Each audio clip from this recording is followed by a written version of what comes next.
Okay, Coach, you defeated Delaware 13-3 this weekend, and you said many times in the past that both the defense and the offense have never showed up and played a full 60 minutes. Do you think that they did this Saturday at Delaware?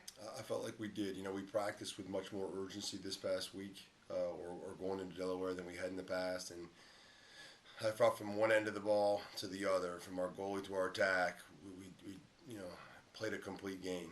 We cleared the ball with efficiency. We rode the ball back a few times, and I thought both ends of the field complemented one another throughout the course of the game. And the other side of it is I have not felt like we've played a full 60 minutes. We either played well coming out of the gates and then fizzled towards the end, or come out real slow in the first half and then picked up the pace after halftime.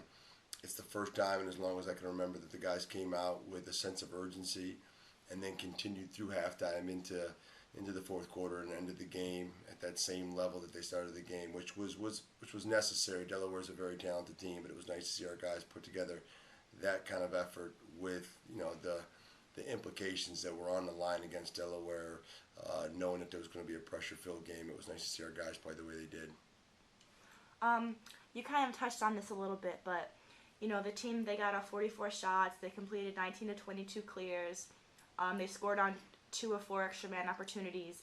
These are the things that we've kind of been talking about all season, and I think this is one of the first times that we've seen them all kind of come together in one game. So do you think that kind of led to the score and led to the outcome? I think a lot of the little things came into play. We could see our guys developing as the season's gone on. We just haven't put it together.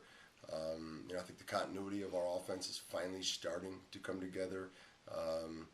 We've had guys back from injury. Freshmen are starting to step up and play a little bit more like veterans, and I think that combination has really helped us. But I also think winning faceoffs, clearing the ball first time, not giving the ball back to our opposition on clearing chances have given us a little bit more opportunity in the offensive end, which has created a little bit more rhythm in the offensive end, and with more opportunities, I think they made more of it. So all that stuff kind of came true on Saturday. The question is, can we maintain that?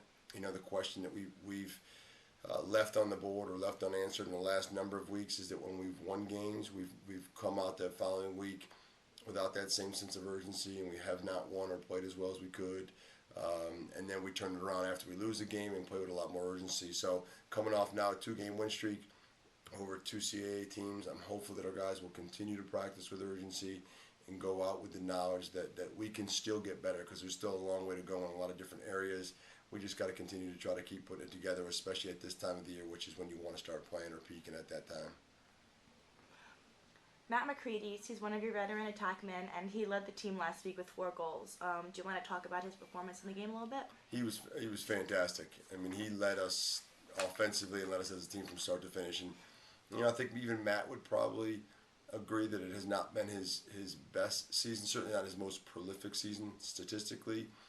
He struggled at points, and I say that because there's so much expectation on Matt. He's played well, but for Matt McCready to play well, we need probably a little bit more. I would say this Saturday was by far his best game of the year, and he was by far our best leader on the field from start to finish. He got us going with the first goal of the game and continued to play hard, but he also played very smart throughout the course of the game. And he played with a lot of courage, with no fear, but it was intelligence. And if that continues in the offensive end, we have a chance, because he legitimizes everything that we're trying to do at the attack. He creates a matchup problem for most teams, and to see him play the way that he was capable of playing, I know was a relief for him, and certainly I think it showed on the scoreboard what we're capable of if Matt's playing at his best. Do you think the upset last week has the team especially pumped to play Hofstra this weekend? I think it provides a little bit more confidence in our group. I think they were confident going into Delaware after the Towson game, but we hadn't seen that on the scoreboard. It wasn't reflective in terms of a full game effort. I'm hopeful that we'll maintain a sense of poise, not become a team that gets away from what got us here, be a humble group, but a hungry group, but also a confident group going into Hofstra. I think we're going to need to be. It's a very emotional team that we're playing against.